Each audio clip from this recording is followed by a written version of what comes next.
Welcome to the top 8 of Grand Prix of Las Vegas. We've got Jody Keith there on the left playing lands, and Samuel Tharmaratnam playing Grixis Delver. Jody going to kick things off with a Wooded Foothills. With 36 land, this is one of the lowest land counts ever for an all-land deck. I just want to know, where is it going to end? Although I guess with 4 Mox Diamonds, you know, in spirit you're kind of there, but I've never really been one to consider Mox Diamond one of my lands. Oh, this is an exciting turn 1 mana bond. We've got a reader here. Sam Tharmaratnam taking a look. What it lets Jody do is discard his entire hand, but put all the lands in it into play. And one of the advantages of Mana Bond in a deck like this is not only getting way ahead on mana, with Life from the Loam, even if you end up having to discard it, you can just get it back next turn anyway. And in fact, it's even an advantage to have it in the graveyard. Right, that way you end up, even though you're skipping a draw, sometimes you're going to draw multiple extra land. That's all you really want anyway. I mean, once the engine starts going. And it looks like Jody is going to decline to use the ability of Mana Bond there. Interesting. You know, I don't know how much of it was trying to bait out the Force of Will versus how much is you just got to develop your board, get it down before there's any kind of day shenanigans. But in this spot, it looks like he really does want to stick this crop rotation. And if he's got multiple Life from the Loams, he might want to just wait a minute until he gets a chance to get a little bit of value out of him. So crop rotation, sacking a Taiga. Let's see what he picks up here. And by Life from the Loaming now, he's actually going to get a chance to get enough land in his hand that it might be an exciting mana bond after all. It's interesting the way the crop rotation, you know, I mean, I guess that's one of the standard ways to do it, but crop rotation with Life from the Loam, you're a little bit getting more than the sum of the parts. I mean, here you're not only going to get that Taiga back, but now you have a Wasteland that you can keep getting back with the Loam anyway. And before we've even started, already Sam is nearly mana locked. So Oof. Jody ends up wastelanding Sam's Underground Sea and then going to his end step or his discard step, putting just Grove of the Burnals into play, but discarding Punishing Fire and 2 Life from the Loams, 3 cards that just all come back from the graveyard. Wow. That's pretty intense.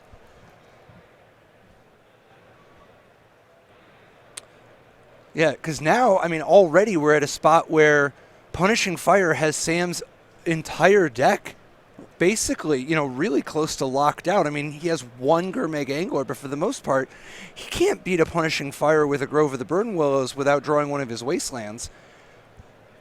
And with a Wasteland lock and no basics in his deck, he can't really even develop his mana base either. The best he can hope for, I mean, he can't even get ahead with any kind of Deathrite Shaman because of the Punishing Fire. He can't really do anything without a Wasteland. And the Wasteland doesn't even really help either. It could like potentially make it awkward for 1 turn, but Jody can just replay the Grove of the Burn Willows at will. I mean, I suppose if he has Force of Will for the Life from the Loam, he can buy a little time. But this is a tough spot. I mean, I guess even Days can help, but... Well, Spell Pierce on Life from the Loam does slow down the engine for now. Might buy Sam enough time. If he can find a Wasteland here, he can get into the situation that you talked about where Jody has 1 land in play and can't buy back from Life from the Loam quite yet. Right, because if he has to just draw the land off the top, I mean, even though this is a deck with a lot of land, a fair number of them aren't that good here. Glacial Chasm and Tabernacle. I mean, Tabernacle's not bad. But the Dark Depths, there's a lot of land that don't tap for mana, meaning that Loam could get stranded. So all things considered, it could be worse, but... Sam has a shot here. He is casting Ponder.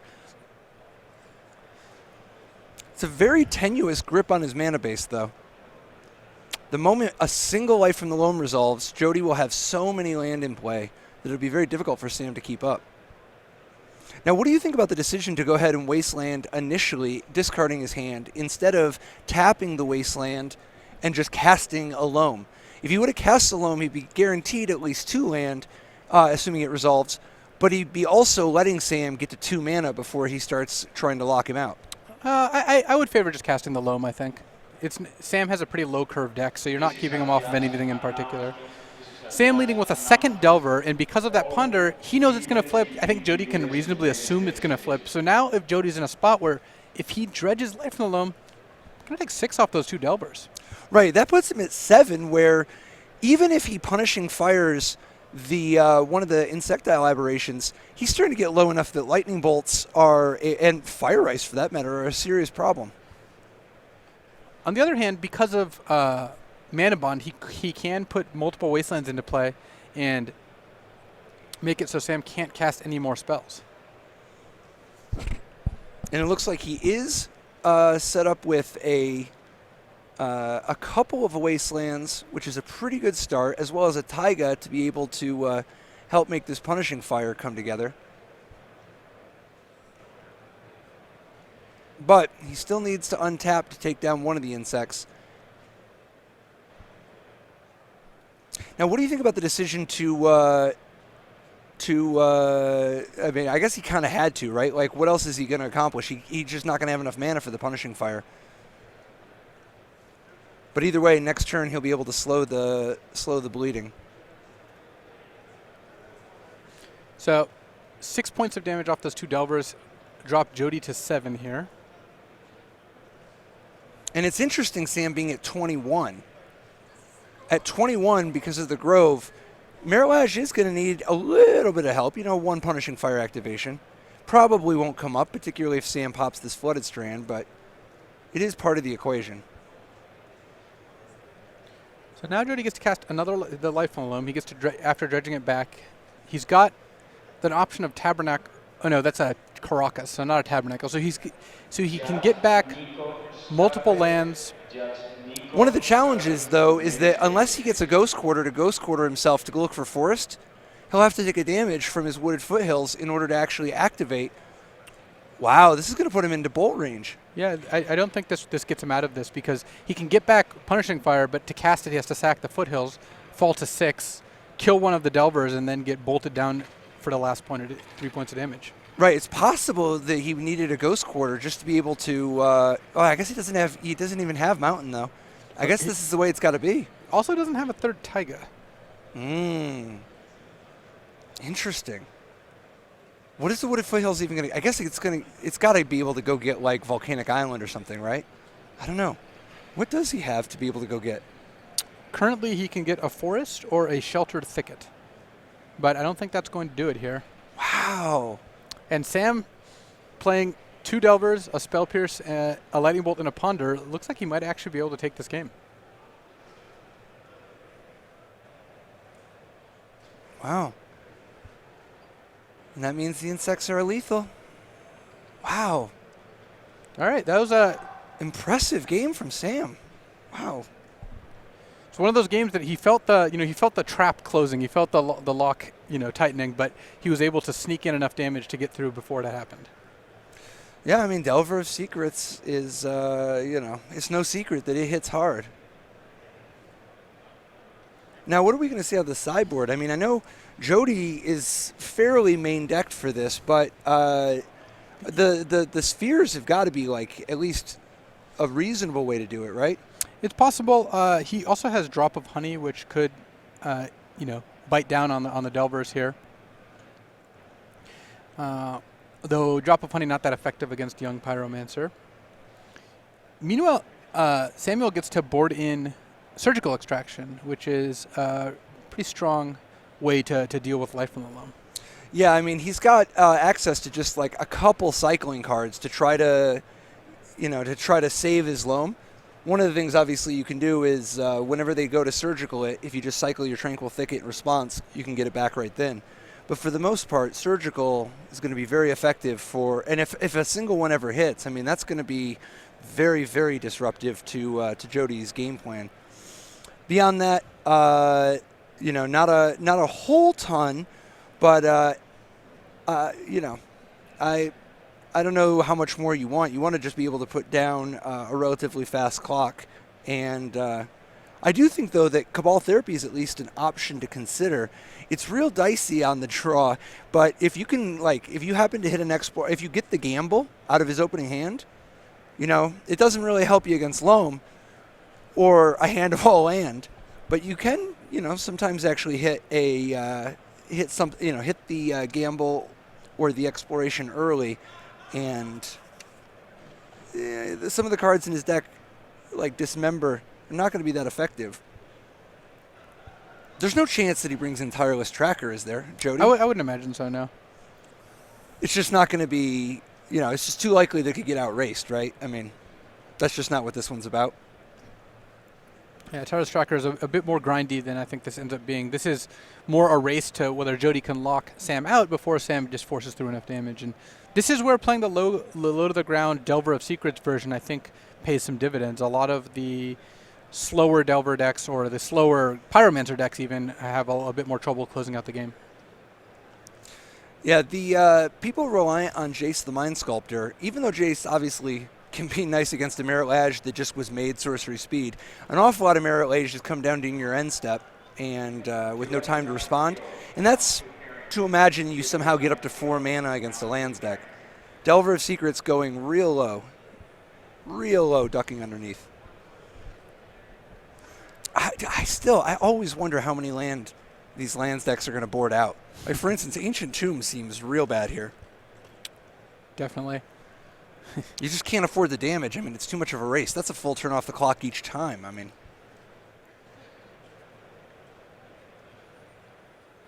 with 2 Punishing Fire and 4 Loam, it's interesting that Surgical has 2 different engines that it needs to go after, Because even if he's able to disrupt the Life from the Loam thing, Punishing Fire Grove can be enough all by itself. Yeah, you mentioned earlier that an active Punishing Fire kills every creature in Sam's deck except Gurmag Angler. Right, 1 Gurmag Angler. I mean, that's not even exactly a wide range of defense here. Yeah, this isn't, Pierre Dagen with 4 Gurmag Anglers. Deathray Shaman is also a little bit of a wild card. Obviously, Deathray Shaman can die to Punishing Fire, but if Deathray Shaman comes down fast, if Deathray Shaman is just in your opener, that's actually just really, really strong. I mean, there aren't that many cards in Jody's deck. There's 2 Punishing Fire, 1 Molten Vortex, 1 Barbarian Ring, but it's not trivial to get the Deathray Shaman off the table. And even though it doesn't just beat Life from the Loam or Punishing Fire at all, it does sometimes make them awkward, particularly Life from the Loam sometimes. Not just because of the ability to go after the Loam, but also the ability to take out the lands and take out the choicest lands, making it harder for Loam to get back something great. Yeah, Deathrite Shaman is more of an annoyance than it is a solution, but it adds up, especially since it's obviously a great card in its own right. Yeah, I mean, just having that extra mana early on is such a big deal against a deck with 4 Ghost Quarters and 4 Wastelands. Because, as you mentioned earlier, Sammy T has not an island to be seen. See, you catch a glimpse of the Ancient Tomb in Jody's sideboard there. Looks like he agrees with your assessment and is not going to be leaving Ancient Tomb in. And it looks like he did not bring in the spheres. I mean, they're primarily for a combo, like some kind of storm deck anyway. I suppose the last thing you want to do is drop a sphere on turn 2 when your opponent has already flipped their Delver. Especially if you're trying to recur Loams and Punishing Fires. Dude, maybe they need to bring Mishra's Workshop into the format. I don't know about all that. We would just have, vintage workshops, no Moxes, but the rest of the pieces are here.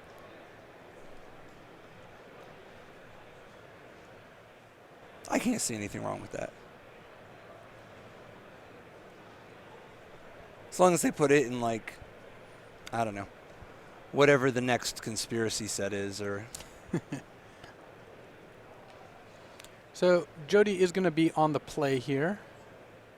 And he was on the play in game 1 as well. Remember, the person with higher seeding, higher standing after the Swiss, gets to choose to play or draw in the top 8. So Jody on the play again. And not a bad looking hand. Punishing Fire and Mox Diamond. Couple Wastelands, crop rotation to try to find the Grove of the Burnwells.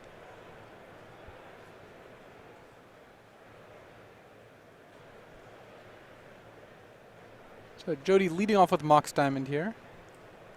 Discarding a Wasteland to the Mox Diamond is a definite show of strength. Either that or it's indicative of a relatively low mana hand. And it looks like he's going to end up discarding Horizon Canopy here. Well, yeah, there we go. Horizon Canopy down.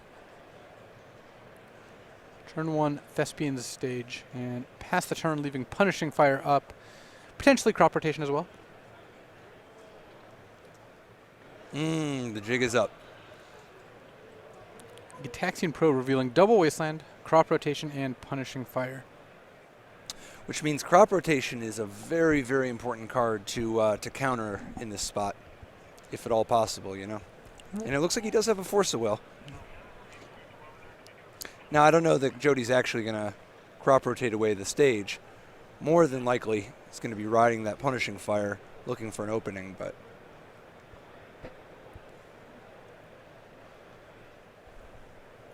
With 2 Wastelands and a Punishing Fire, the ability to Punishing Fire whatever Sam plays for 1 mana, those 2 Wastelands might make it so that Sam has a heck of a time trying to even get anything to stick.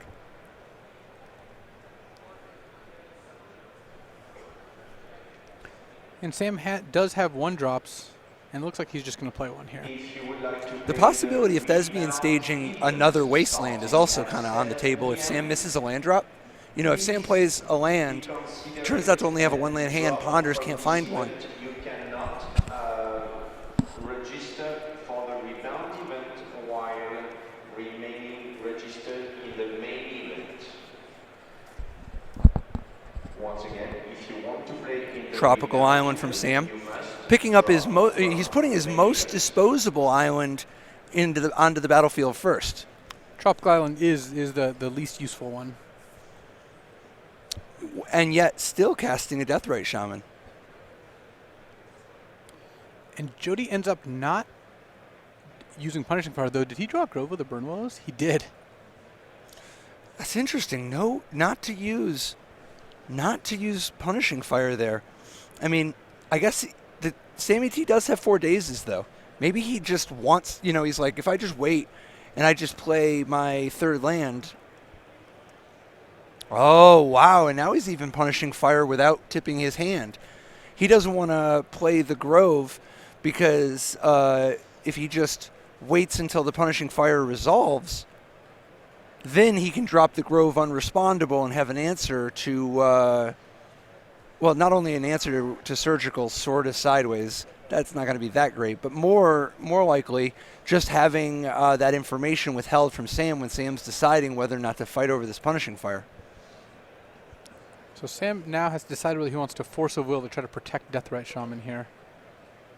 And because Jody drew Grove of the Burnwillows, this is going to work out much better for Jody than otherwise. Yeah, because, I mean, if this Punishing Fire gets countered from a Force of Will, you know, ostensibly Sam can Deathrite Shaman and exile it on his next turn, which is a very attractive option.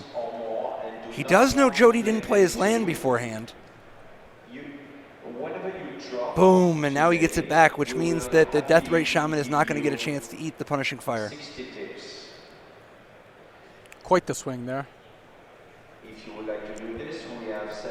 And Punishing Fire is actually going to make life pretty awkward for Deathrite Shaman.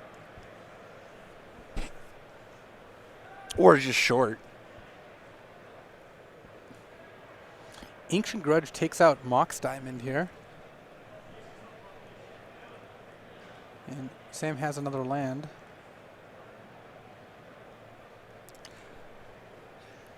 It's interesting, with just 4 Mox Diamonds in his deck, he has very, very few Ancient Grudge targets. But then again, I guess Sam doesn't know whether he's going to have any Spheres or Trinisphere or anything like that.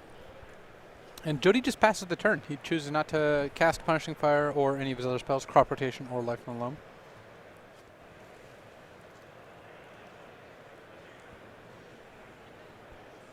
Right, because even if he Punishing Fired, he'd have to use his Grove of the Burnwillows, which would leave the Punishing Fire in the graveyard a little bit exposed, particularly if Sam is able to counter the Punishing Fire again.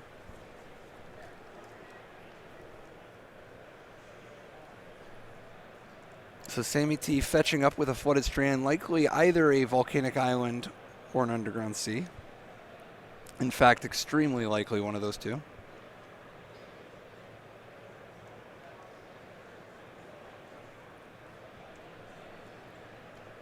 Has the Volcanic Island.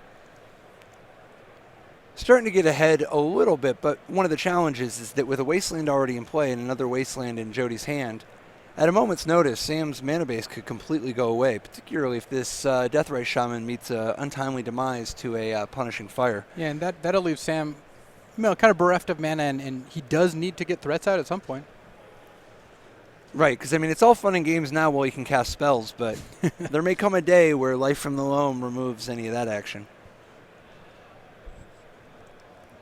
Sam puts Young Pyromancer on the stack. Jody responds here.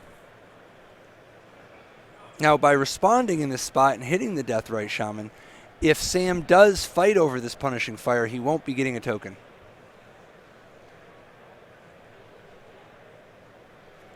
He also knows at this point that Sammy T doesn't have enough mana to actually activate this Deathrite Shaman, even if they fight and Sam wins.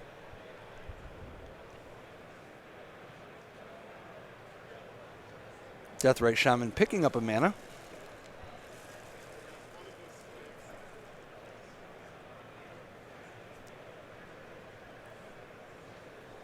And there is the Flusterstorm. And Flusterstorm will counter the Punishing Fire. And Sam has a probe follow-up, getting a token. So he's putting Jody under a bit of pressure. He now has 3 creatures in play. And Jody currently, because of that Ancient Grudge, only has 1 red source and is unable to get back and cast Punishing Fire in the same turn. Now that said, if this crop rotation sticks, I think Jody just wins on the spot. If he can crop rotate and go get a Tabernacle, he can wasteland both the tropical and the volcanic island, and Sam's position will fall apart extremely quickly. I mean, the Deathrite Shaman will get 1 activation, meaning Sam will get 1 turn of keeping 1 of his creatures, but if it's the Deathrite Shaman, it'll still be tapped, and if it's the Pyromancer, all the tokens will die the following turn anyway. So here comes crop rotation, but he chose to sack Wasteland. Interesting. So he's going to go for the combo instead. And he's just doing it now. And here comes Merit Lodge. Yep, I mean, he just wins now if he did this on Sam's end step. So now... No, he did it on his own turn. So now Sam has to deal with a 2020 flyer. Well, the last thing he wants to do is get stuck in a situation where Sam draws a Wasteland and can break up the combo. Right, because it can stop the combo without, very efficiently. So that'll even up the score at 1-1. Jody Keith summons Merit Lodge Avatar and attacks for 20 in the air. Sam Tharmaratnam unable to stop that. So these players are going to be headed to a game 3. Jody, quite the prolific lands player from what we hear. Well, most of the people who play lands play a lot of lands, both in terms of quantity and the actual amount of they played the deck, because it is a very strange deck. It's got a lot of interesting sequences of play, and without playing the deck a lot, I mean, it's one of the more challenging decks to pick up, despite being all lands.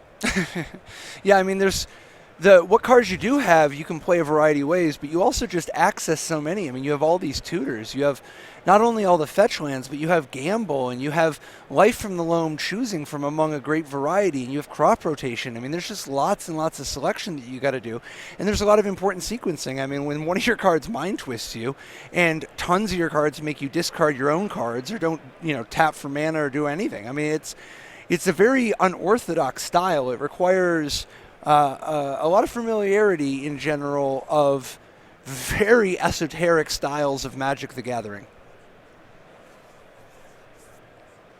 And a lot of lands that don't tap for mana. Mazes of Ith and the Tabernacle at Pendrell Vale and whatnot. Yeah, I mean, they Dark used to, Depths. in the old days, people used to play stuff like Urborg, Chuma Yawgmoth, I guess not that old the days, but just like getting a chance to actually power up some of your lands. Nowadays, though, there's so much effectiveness from the mana denial elements of like Wasteland and Ghost Quarter that it's not about going that big. You win. Part of it is the winning with Dark Depths and Merit Lage. You can just win with so many fewer lands than you used to. You don't have to do the old school stuff like beating down with treetop villages and whatnot. Yeah, I think Treetop Village has it got to enjoy its time in the sun, but It's had a fair bit. I suspect it's not going to be a feature of very many of the lands decks moving forwards. There's Sam Tharmaratnam and his Grixis Delver deck, but again, that label has a lot of decks under its umbrella where we've got the lower curve version with Daze and Delver of Secrets and one Grim Lavamancer there, a couple Spell Pierces, as opposed to maybe the more controlling versions that some of the other players are playing. Yep, and the interesting decision of no Fatal Pushes. You know, the vast majority of the Grixis Delver decks we've been seeing throughout the weekend have been very Fatal Push oriented. But Sam's list, you know, forgoes all but the most bare essential elements of the black portion of Grixis.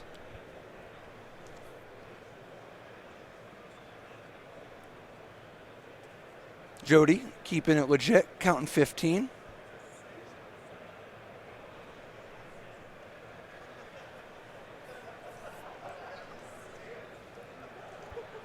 Have you seen much of the lands versus the new Topless Miracles? Curious which way that one goes. I mean, Counterbalance Top wasn't exactly at its best against the lands decks, but it looks like Sam is going to have to go to 6. I'd imagine the new blue-white deck has a bit more trouble because without Counterbalance, stopping Life Alone is significantly harder. But yeah, you might end up in a spot where you're kind of just all in on Blood Moon. Like, you know, you've got a couple Blood Moons in your board. Maybe you can pull that together.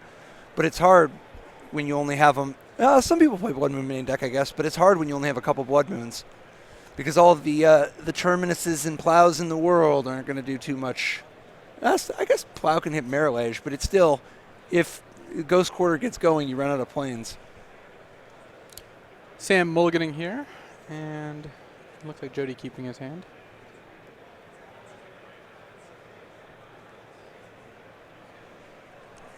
So what's Sam most looking for?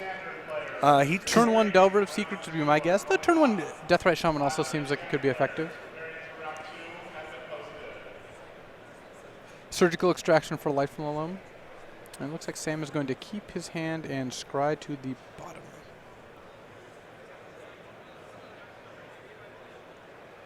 Sam doing nothing on turn 1. Wow, aggressive.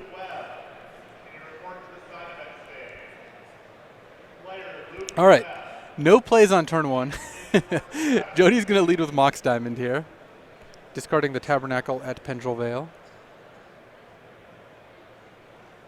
Keeper Mole. Well, Sam kept. Play a turn 1 Exploration. Is that a Pithing Needle? It is. We'll find out what Jody names here. Deathrite Shaman would be one of the main answers. Meanwhile, Patrick's taking a look at the fetch lands in Sam's deck. Sam with 2 Flooded Strand, 2 Misty Rainforest, 2 Polluted Delta, 2 Scalding Tarn gets rewarded for his disciplined distribution of fetch lands. Though, looks like he did go ahead and Force of Will the Needle, so his turn 1 Deathrite, or rather, turn 2 Deathrite explains that quite nicely. And is that a turn 2 Merit Lodge? Yeah, after the turn 1 Needle, Merit Lodge comes that'll down. do it. And Sam didn't play Wasteland on turn 1. He chose to not play a land instead of playing Wasteland on turn 1. Wow. And that'll do it. So all of a sudden, Jody Keith is on to the semifinals. Now, remember, if he plays the Wasteland first, the other Wasteland on Jody's side can come down. One of the reasons to wait on the Wasteland is being able to hit 2. Crazy, crazy stuff. Man.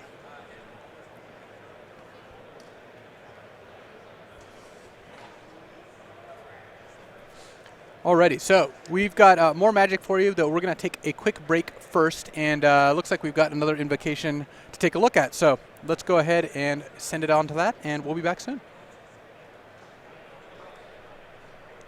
Richard Chen, please report to the main blue stage. Richard Chen, please report to the blue stage.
Hey everyone, welcome back to Grand Prix Vegas. We just saw the first top 8 match. We saw Jody Keith defeat Samuel Tharmaratnam.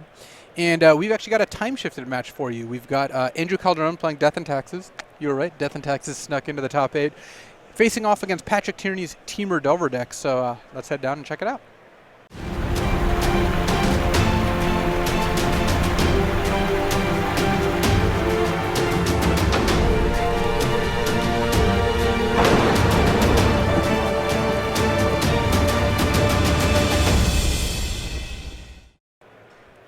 Alrighty, welcome to a time-shifted match here in the top 8 of Grand Prix Las Vegas. I'm Luis Scott Vargas here with Patrick Chapin, and we have an aggressive ether vial here on the side of Andrew Calderon.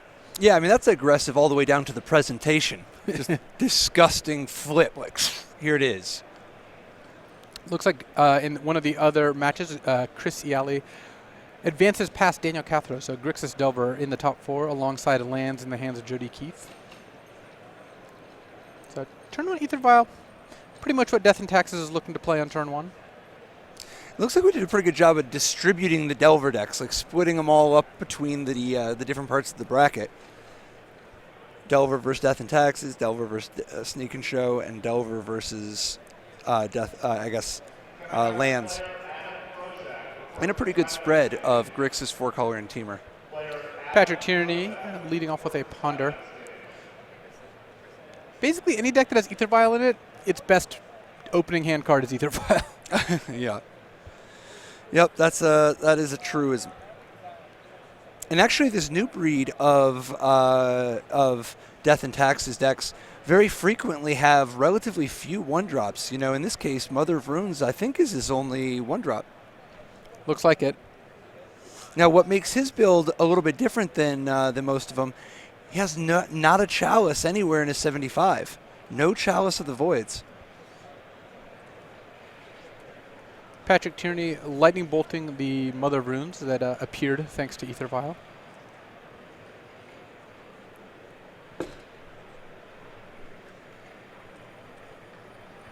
While a lot of players have been using Leovold to deny people draw, I kind of just like the straightforwardness of Spirit of the Labyrinth as your mechanism for stopping brainstorms.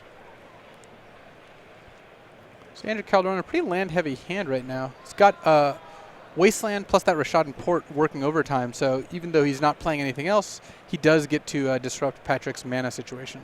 Right, and every turn that goes by, this Ether Vial is going to be, this is another potential Black Lotus anytime he wants. 2 or 3 mana. From the looks of it, he's likely going to keep it at 2 until he draws something worthy of vialing down at 3.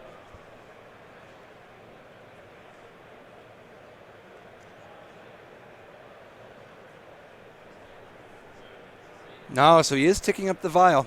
All right, vial ticks up to 3. Wasteland from Patrick's side hits the Rashadan Port, and that looks like a Mirren Crusader. Yep. Good move ticking up the vial, especially since Patrick ran out of lands. This is going to be a relatively fast clock if Patrick can't come up with a Lightning Bolt and a Volcanic Island quickly. Yeah, I mean, how much does he even have in his deck? I guess he has 1 Forked Bolt, a couple more Lightning Bolts. But beyond that, I mean, it's not like Dismember will help here. One of the advantages of the Mirror Crusader is its strength against Fatal Push and Dismember. Mirror Crusader smashes Patrick down to 10 here, and Andrew has a Phyrexian Revoker. Plus Caracas. Revoker, and I don't think there's even a card in the deck that I could name. Looks like a Force of Will Invocation there will handle the Revoker, more because it's a 2-mana 2/1 and because there's a Vial in play than any other reason. I mean, there's always the option of Flooded Strand. No, I guess it can't even do that, can it? Yeah. No, wow. It's a 2/1, huh? All right. Crusader hitting Patrick down to 5.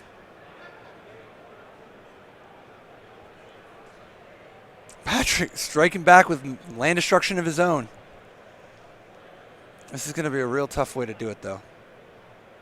And that'll finish out game 1. Andrew Calderon, 4 hits from Mirren Crusader later, and Patrick Tierney is reduced to 0 life. So out of the sideboard, Andrew's Death and Taxes deck is going to gain access to, is Rest in Peace even good enough? Is it good enough? I mean, it beats Nimble Mongoose somewhat, but traditionally Rest in Peace has been more of a weapon against Gurmag Angler and Snapcaster Mage.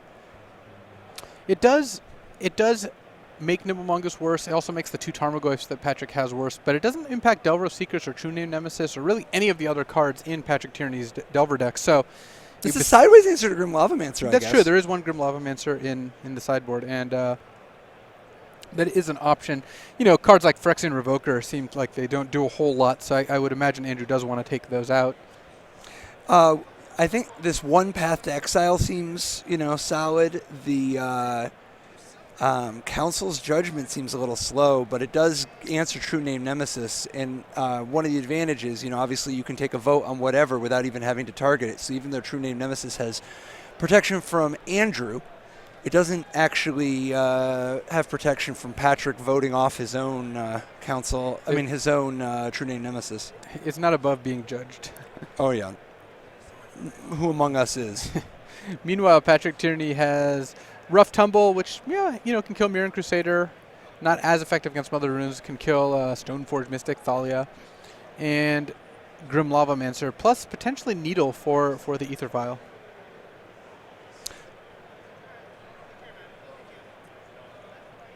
Ancient Grudge also an option. It's interesting, the use of the equipment.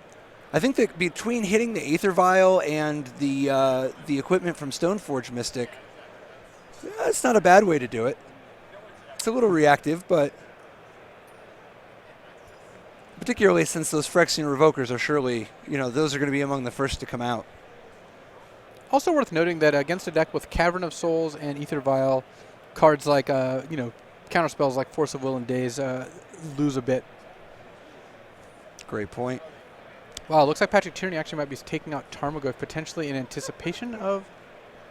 Oh, it looks like they might be heading back in. We'll find out, as we see these games play out. So taking a look at the full top 8 breakdown, we saw Jody Keith defeat Samuel Tharmaratnam. So lands defeats a Grixis Delver deck, and then we have Sneak and Show also was defeated by Grixis Delver. And we have now Temur Delver playing as Death and Taxes with the Death and Taxes up a game. And then, of course, the last matchup here is Blue-Red Delver, the more aggressive version with Chain Lightning, Fire Blast, Monastery Swift Spear, against 4-color Leovold. Kind of like a 4-color control deck with Leovold, Jace, Deathrite Shaman. And that's actually full-on 4 colors. That's not just splashing the Deathrite Shaman. That's main deck Abrupt Decay in addition to Culligan's Command and Jace the Mind Sculptor. Yeah, so that leaves us a pretty varied top 8. A lot of Delver decks. I mean, Blue-Red Delver, Temur Delver, and Grixis Delver. So 3 different Delver decks, but actually 4 different Delver decks. But a Lands deck, a Death and Taxes deck, a Sneak and Show deck, and a Leovold deck on top of that. Plus the Delver decks are not all the same. Some of them are similar, but I would say the way they play out is substantially different. Alrighty, let's Do you feel that? And get game 2 started here. You can feel the disturbance. There's a disturbance coming. Mm-hmm.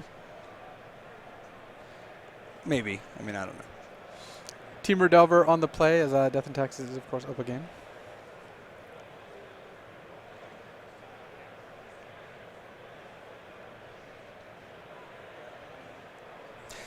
And Patrick Tierney mulliganing to 6 here. This looks real familiar. The Delver decks do mulligan fairly well, but one of the features that we've noticed over these course of these 2 days playing Legacy is Ponder and Brainstorm are great cards, but they offer card selection, not card advantage. When you mulligan to 6 or 5, they don't let you increase your hand size. They let you, have good card selection, but you're not actually getting out of a mulligan by casting Ponder. Oh, yeah, no question. And with just 14 land in your deck making blue, you need to, they all make blue, fortunately, but with 14 land in your deck making blue, you're not guaranteed to get one, not even remotely.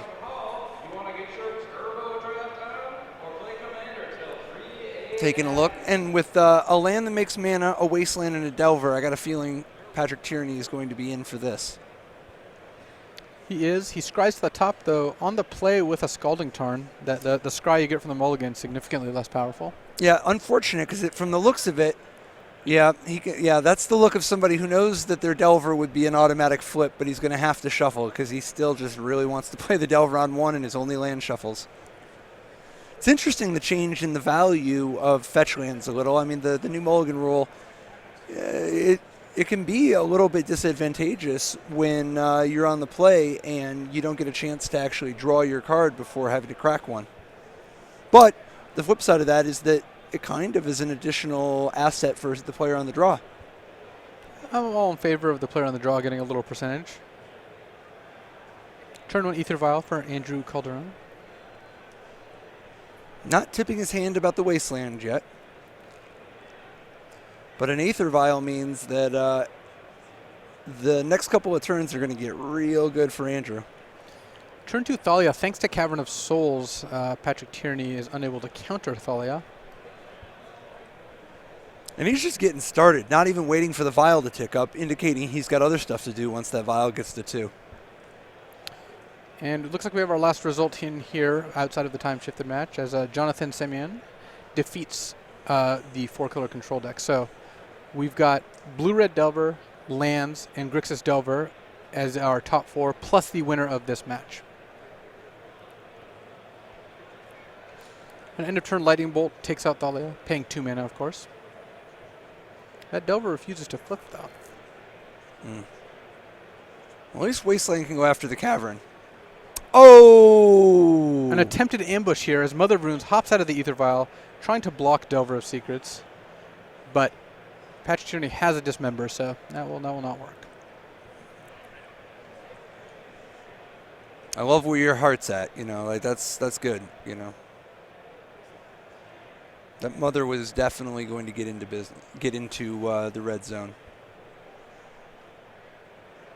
From the looks of it, that Delver just lives in the red zone. Andrew Calderon plays the Wasteland to play around Days, then once Mother of Runes resolves, Wastelands the Tropical Island. That Delver's still not flipping. So what do you think about the decision to go after Tropical Islands? I mean, I guess the Nimble Mongoose and the Nimble Mongoose and the Tarmogoyf are actual legit threats, whereas all Volcanic Island does is cast Fork Bolt and Lightning Bolt. Stoneforge Mystic here from Andrew Calderon. Fetching up a Batter Skull, and this looks pretty tough for Patrick Tierney. Yeah, I mean, if this Stoneforge Mystic untaps, whoo, oh boy.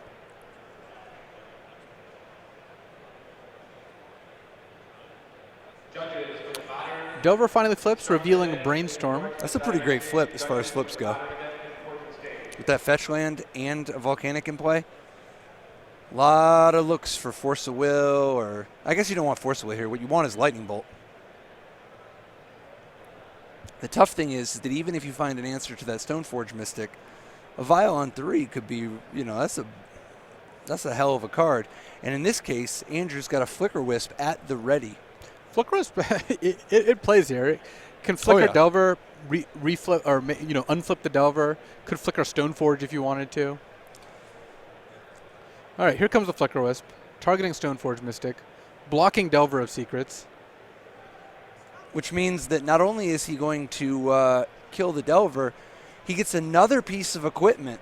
So now, even if Tierney draws an Ancient Grudge, he's facing 2 different pieces of equipment and a Vial. Even if the Stoneforge dies, Andrew finding a cheaper piece of equipment has another game plan. Yep, that's a Sword of Fire and Ice. So Patrick Tierney is under a significant amount of pressure, especially with Mother of Runes there to protect whatever it is that Andrew is worried about Patrick killing, creature-wise at least. I mean, there's a lot going right here. So there is the not Iganjo Castle alternate artwork of Caracas.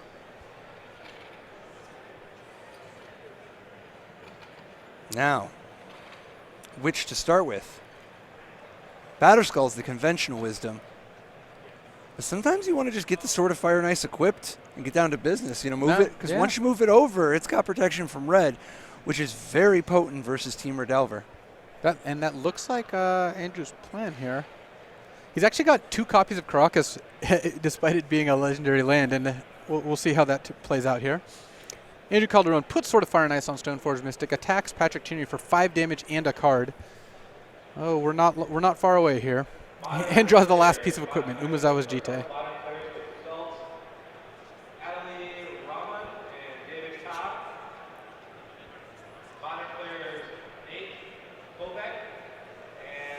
Tropical Island. Is that Tropical Island number 2? I believe so, because the first one did get wastelanded.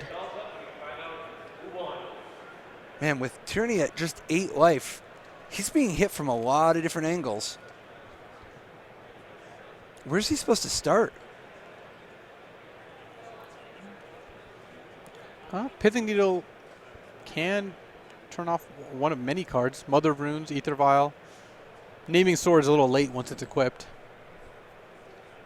Though Mother of Runes seems to be the name, and indeed it is. So now Mother of Runes no longer can protect anything, but a Mirren Crusader is going to make things very difficult for Patrick.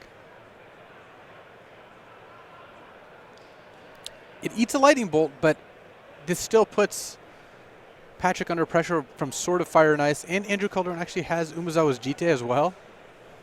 Oh, man. And by moving the Jite onto the Mother of Runes, he's actually hitting Tierney with 2 real savage threats at the same time. I gotta tell you, I like the positioning of Death and Taxes in this top 8. I like the positioning on the board of having all these equipment. You can't play. You can't draw the. You can't get all the equipment on the battlefield if you don't put them in your deck. So there's the Force of Will for the Jite. That's you know. That's a short-term solution, though. This Sword of Fire and Ice is putting in some serious work. And 6 points of damage in Thalia just to make sure that Patrick can't even, assemble a comeback. And I think that will do it. Oh. Aggressive handshake. But Andrew Calderon does in fact win and is going to advance to the semifinals here. So we've got another break coming